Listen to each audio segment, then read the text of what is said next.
Hello மக்களே, welcome back to our channel. Big boss season 9 இன்னைக்கான promo release ஆயிடுச்சு மக்களே. நீங்க எல்லாரும் அவங்களோட எதிர்பார்த்திருந்த மாதிரி ரெண்டாவது ஃபேமிலி பிக் பாஸ் வீட்டுல என்டர் ஆயிட்டாங்க. திவ்யா கணேஷோட ஃபேமிலி தான் வீட்டுல வந்திருக்காங்க. அது மட்டும் இல்லாம திவ்யா கணேஷோட அப்பா வீட்டுல விஜய் பொருது போட்டு செய்யறாப்புல. அது என்ன ஏதுன்றதெல்லாம் ஒன் பை ஒன்னா பாத்துலாம். அதுக்கு முன்னாடி சேனல் புதுசா சப்ஸ்கிரைப் பண்ணிக்கோங்க. ஒரு லைக் பண்ணிட்டு பாத்தீங்கன்னா சேனல் நிறைய பேர் சஜஸ் ஆகும். வாங்க வீடியோல போயிடலாம். ஃபர்ஸ்ட் எடுத்த உடனே நம்ம திவ்யா கணேஷோட அப்பா என்ன சொல்றாருன்னா, கமருதி நீங்க கேப்டன்ஷிப்லாம் நல்லா பண்றீங்க அப்படின்னு அவர் சொல்லிட்டு இருக்கும் போதே விஜய் போறது அவங்களோட வேலையை ஆரம்பிச்சாங்க. அதாவது சார் இது ஃபேமிலி வாரம்ல, அதனால வந்து நாங்க யாரும் வந்து கேப்டன் வந்து நோன்றது இல்ல, அதனால தான் அவர் நல்லா பண்றாரு அப்படின்ற மாதிரி சொன்ன உடனே நம்ம விக்கல் சீக்கிரம் என்ன பண்ணனா, விஜய் போறது உன்னை கேட்கல கமருதினை கேட்டாங்கன்னு உடனே நம்ம திவ்யா கணேஷோட அப்பா அங்க ஒரு தக்லைஃப் குத்தாப்ல இதுதான் விஜய் போறது அப்படின்னு பாருங்களா. அவ்வளவுதான், விஜய் போறதுல எதுவுமே பேச முடியல. விஜய் போறது வாயடிச்சு போய் உட்காந்துட்டாங்க. சோ அதுக்கப்புறமேட்டு விடாம அடி அடிக்கிறாப்புல நம்ம விஜய் போறது போட்டு நல்லா இருந்தது. அதாவது ஒரு மாதிரி கலாய்க்கிற மாதிரியே வந்து விஜய் போறது பண்றதெல்லாம் போட்டு உடச்சிட்டாரோ அப்படின்ற மாதிரி தான் இருந்தது. பாக்குறதுக்கு நல்லா இருந்தது. உண்மையாலே திவ்யா கணேஷ் விழுந்து சிரிக்கிறாங்க. நான் சொல்ல முடியாததான் நீங்க சொல்றீங்களே அப்படின்ற மாதிரி. சோ அங்க என்ன சொன்னார்னா, இப்ப இங்க எதனா ஒரு பிரச்சனை போயிட்டு இருக்குன்னா விஜய் போறது அந்த பிரச்சனையை வந்து அந்த ஸ்டார்ட் பண்ணி விட்டு போயிடுவாங்க. அங்க போய் ஓரமா நின்று பார்ப்பாங்க. இங்க எதனா ஒரு பிரச்சனை நடந்திருக்கும், திரும்பி உள்ள வந்து சரி வீடு அதெல்லாம் வீடு ஒன்னும் இல்ல அப்படின்ற மாதிரி பேசுவாங்க. அதுதான் விஜய் போறதுன்னு எனக்கு உண்மையிலே ஷாக்கு. ஏன்னா விஜய் போறது இதுக்கு முன்னாடி வந்து ஒரு பிரச்சனையை ஆரம்பிப்பாங்க, ஆரம்பிச்சுட்டு ஓரமா போயிடுவாங்க. இங்க ஒரு பிரச்சனை ஒரு பெருசா வெடிக்கும். அதுக்கப்புறம் விஜய் போறது உள்ள வந்து சரி விடுங்க எல்லாம் காம்ப்ரமைஸா போயிடலாம் சாரி அப்படின்னு சொல்லிட்டு ஒரு வேலையில முடிச்சுட்டு போயிடுவாங்க பாருங்க.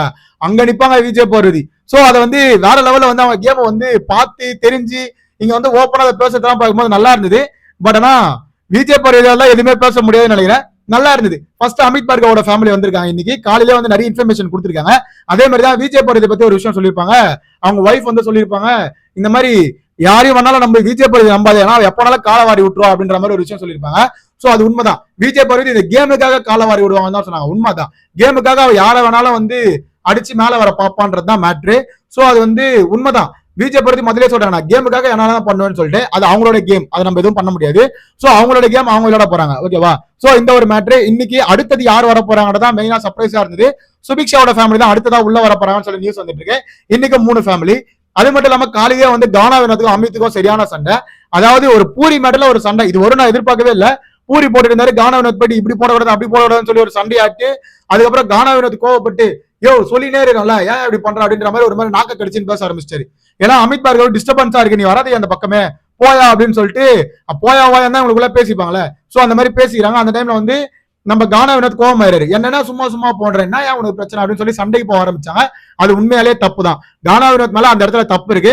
நேற்று தான் அவங்க ஒய்ஃப் வந்து அவ்வளவு தூரம் சொல்லிட்டு போனாங்க, கோவப்படாத, கோவம் தான் உங்ககிட்ட இருக்க மிகப்பெரிய மைனஸ் சொல்லிட்டு மறுபடியும் கோவப்படாப்புல கமருதன் வந்து சொல்றான். கமருதன் அட்வைஸ் பண்றான், நீ வந்து ஒருத்தர் வேலை செய்யும் போது அங்க போய் சும்மா நோட்டிட்டு கோவம் வரதா செய்யும் அப்படின்ற மாதிரி கமருதனும் சொன்னா. சரி ஓகே, இந்த பிரச்சனை எல்லாம் இவங்களுக்குள்ள இருக்கு, அமித் பார்கவுக்கும் கானா வினோத்துக்குள்ள இருக்கு. சரி ஓகே, இதுக்கப்புறம் இவங்க 2 பேரும் சாரி காம்ப்ரமைஸ் ஆயிட்டாங்க. இங்க அரோரா வந்து ஒரு பெரிய வேலையை பார்த்து விட்டு போயிட்டாங்க. அரோரா வந்து நீங்க நாக்க கடிச்சிங்க, நான் பார்த்தேன் எங்க இருந்து பெட்ரூம்ல இருக்காங்க. அரோரா பெட்ரூம்ல மேக்கப் போட்டு உட்காந்துருந்தாங்க. அந்த அம்மா மேக்கப் போட்டு உட்காந்துட்டு அங்க இருந்து நான் கண்ணாடியில பார்த்து நீங்க நாக்க கடிச்சு வந்து அமித் பார்கவ் கிட்ட எகிரி பேசுறீங்க, அது தப்பு அப்படின்றாங்க.